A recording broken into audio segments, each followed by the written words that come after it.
Guys একটা চীনা কবুতরের শখ করেন। এটা আসলে আমার বাসারই মেকিং করা কবুতর। কবুতর দেখবেন স্ট্রোক করে মারা যায়, তো আমরা বুঝতে পারি না যে কেন মারা যায় আসলে। গাইস দেখেন একদম কবুতর দেখেন গাইস শুকায়া হাড্ডি বের হয়ে গেছে। এই যে আমার বাসায় যে রামপুরি কবুতর, এগুলো টোটালি আমার হাতের মেকিং করা কবুতর। একটা লাখা কবুতরের শখ করেন মাশাআল্লাহ। এইভাবে আমি সপ্তাহখানিকের মতো ওদের নিজের পার্টিশনে ছেড়ে রাখবো। গরম এর মধ্যে গোসল করাইছি, কবুতরের জন্য অনেক ভালো।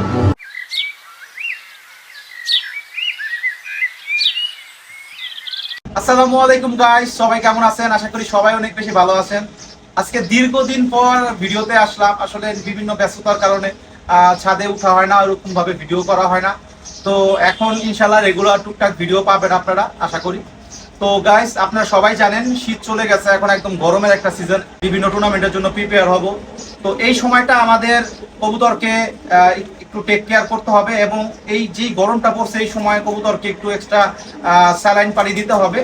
তো আজকে গাইস আমার কবুতরগুলোর আপডেট আপনাদের আজকে দেখাবো। তো গাইস এখন তো আমার ব্রিডিং ঘরে কোনো কবুতরই নেই জোড়া দেওয়ার মতো, তো সব কবুতর এখন জোড়া ভেঙে দিয়েছি। তো দেখেন গাইস পানি দেওয়া হইতে গোসলের জন্য, প্রত্যেকটা কবুতর গোসল করছে। আসলে গরমের মধ্যে মাস্ট আপনার কবুতরকে গোসল দিতে হবে, এতে করে কবুতর ভালো থাকবে। এদিকেও গোসলের পানি দেওয়া হয়েছে গাইস, দেখেন প্রচুর গরম, এর মধ্যে গোসল করাইছি, কবুতরের জন্য অনেক ভালো। তো ফ্লাইং কবুতরের আপডেটটা আজকে আপনাদের দিচ্ছি। তো এখনো বাচ্চা ঘর চিনিতে পারি নাই, একটু ব্যস্ততার কারণে আসলে লফটে উঠতে পারিনি অনেক কয়দিন। তো গাইস আপনারা সকলে দেখতেছেন যে আমার ফ্লাইং লফটের মধ্যে উপরের পার্টিশনে কবুতর দেওয়া, নিচের পার্টিশনেও কবুতর দেওয়া। আসলে ওদের ঘর চিনাচ্ছি, আমি সপ্তাহখানিকের মতো ঘর চিনাবো। তো চলুন গাইস আমি ফ্লাইং লফটে গিয়ে কবুতরগুলো দেখাই। গাইস ফ্লাইং লফটে চলে আসছি। গাইস দেখেন এটা আমার নিচের পার্টিশনে যে মাশাআল্লাহ বাচ্চাগুলো দেখেন ছেড়ে রাখছি। এই যে এই পাশেও দেখেন গাইস প্রচুর পরিমাণে মাশাআল্লাহ, সবাই মাশাআল্লাহ বলবেন। বেবিগুলি নিচের পার্টিশনে ছেড়ে রাখছি, এবং উপরের পার্টিশনে গাইস দেখেন প্রচুর পরিমাণে কবুতর আছে, এগুলো বাসা চিনাচ্ছি। আগের সিজনেরও বেশ কিছু কবুতর আছে এর মধ্যে। ফ্লাইং এর জন্য গাইস দেখেন পানি দেওয়া আছে। এইভাবে আমি সপ্তাহখানিকের মতো ওদের উপরে পার্টিশন এবং নিচের পার্টিশনে ছেড়ে রাখবো। এরপরে ওদের আমি ইনশাল্লাহ আপনাদের সাথে নিয়ে ওদের আমি ছাড়বো। ইনশাল্লাহ এক সপ্তাহের মতো যদি ওরা এইখানের মধ্যে থাকে তবে ওরা বাসা চিনে যাবে, এবং খুব দ্রুত ওরা ভালো লাগবে। তো এক সপ্তাহের মতো যদি ওরা এই শেডের মধ্যে থাকে তবে এতে করেই ওরা ওদের ঘরটা চিনে ফেলবে। তো ওদের ছাড়ার পরে ইনশাল্লাহ ওরা হারাবে না। তো ইনশাল্লাহ যতগুলো বাচ্চা আছে এই সিজনের, আপনাদের সবগুলো বাচ্চা কিভাবে আমি ঘর লাগাই আপনাদের আমি ভিডিওতে শেয়ার করব। এবং কবুতরগুলো গাইস দেখে অনেক খেলাধুলা করতেছে। খাবার দেওয়ার সময় হয়ে গেছে, কিছুক্ষণ পরে ওদের আমি খাবারটা দিয়ে দিব। তো এর মধ্যে একটা সুন্দর একটা বাচ্চা আপনাদের শখ করাচ্ছি। গাইস একটা লাখা কবুতরের শখ করেন মাশাআল্লাহ, খুবই সুন্দর একটা কবুতর, কালারটা পুরো লাখা। তো এটার নাম দিয়েছি আমি লাখা কবুতর মাশাআল্লাহ। এটা 4 পরে আছে বাচ্চাটা। পাকটা দেখেন গাইস, খুবই চমৎকার পাখের কবুতর। পকলটা মাশাআল্লাহ অনেক বড় আছে মাশাআল্লাহ, ব্যালেন্সটা মাশাআল্লাহ অনেক সুন্দর, একদমের কবুতর। তো এটার পাঞ্জা গুলি গাইস দেখেন অনেক সুন্দর। তো এটা হলো ফুল লুক, এইটা ফুল লুক।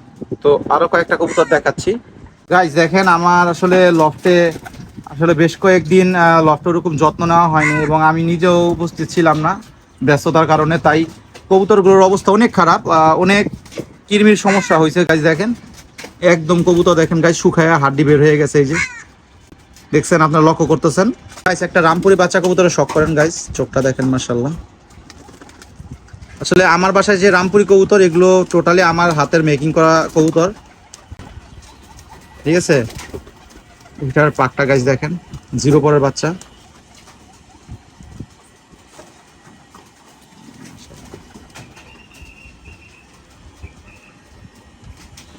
পাকটা দেখেন গাইস, অনেক বড় একটা বগলের কবুতর, এবং পাকের লেন্থ অনেক বড় মাশাআল্লাহ, সবাই মাশাআল্লাহ বলবেন। এই যে কবুতরের ব্যালেন্স মাশাআল্লাহ, একদমের কবুতর। নখগুলি খুব সুন্দর, এই যে কবুতরের ফুল লুক, এই কবুতরটার ফুল লুক গাইস। এখন একটা চীনা কবুতরের শখ করাবো, এরপর কবুতরগুলোর খাবার দিব ইনশাল্লাহ। গাইস একটা চীনা কবুতরের শখ করেন, এটা আসলে আমার বাসারই মেকিং করা কবুতর মাশাআল্লাহ। যে এটা যখন একটু বড় হবে এটা চিরা চীনা কালার চলে আসবে মাশাআল্লাহ। এটা পাকটা দেখেন, জিরো পরের বাচ্চা। এটা গাইস এটা ফেদার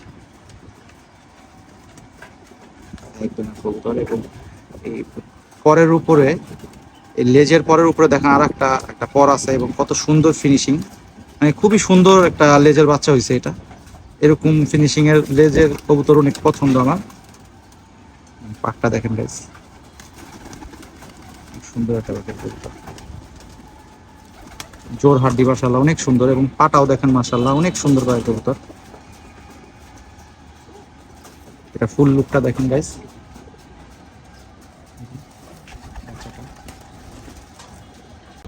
এই হরাগুলো ধোয়া হয়ে গেছে সব। এই যে ব্রিডিং করার পরে আমি প্রত্যেকবার হরাগুলো এইভাবে ধুয়ে রেখে দেই, রোদ খাওয়ার পরে যখন শুকায় যায় তখন আবার রেখে দিই। নেক্সট টাইম যখন আবার ডিম বাচ্চা করব তখন এই পরিষ্কার হরা দিয়ে ডিম বাচ্চা করলে দেখতেও ভালো লাগে, কবুতরের বাচ্চাও ভালো থাকে। ইলেকট্রোমিন স্যালাইন এটা কবুতরের জন্য আমি ইউজ করি মাঝে মধ্যে, হাইড্রাসলটাও ইউজ করি। তো এখন যেই পরিমাণে গরম পড়ছে অবশ্যই কবুতরকে স্যালাইন পানিটা অবশ্যই দিতে হবে আপনাদের। এখানে আমি দেখেন গাইস একদম পরিষ্কার পানি নিয়ে নিয়েছি 10 লিটার, এবং এই ওষুধটা আমি 10 ml দিয়ে আমি আমার কবুতরগুলোকে দিব। যেদিন বেশি গরম পড়বে ওই দিন অবশ্যই এই ওষুধটা আপনি দিবেন স্যালাইনটা, তো আপনার কবুতর দেখবেন ভালো থাকবে, কবুতর স্টক করে মারা যাবে না। মাঝে মধ্যে আমরা আসলে স্যালাইন পানিটা না দেওয়ার কারণে অতিরিক্ত গরমের ফলে কবুতর দেখবেন স্টক করে মারা যায়। তো আমরা বুঝতে পারি না যে কেন মারা যায়। আসলে কবুতরকে যদি আপনি এই গরমে স্যালাইনটা প্রোভাইড করেন সবসময়, তো দেখবেন আপনার কবুতরের বাচ্চার থেকে শুরু করে কবুতর যত কবুতর আছে আপনার ফুরফুরা থাকবে, ভালো থাকবে।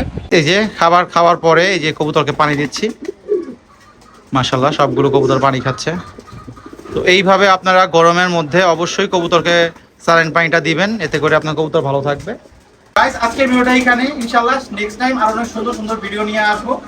তো আপনারা অবশ্যই আমার চ্যানেলের পাশে থাকবেন, এবং ইদানিং ভিডিও দেওয়া হয়নি দেখে আপনারা দূরে সরে চলে যাবেন না, আমার পাশেই থাকবেন। নেক্সট টাইম আরো অনেক সুন্দর সুন্দর ভিডিও নিয়ে আসবো, আমার পাশেই থাকবেন। আসসালামু আলাইকুম।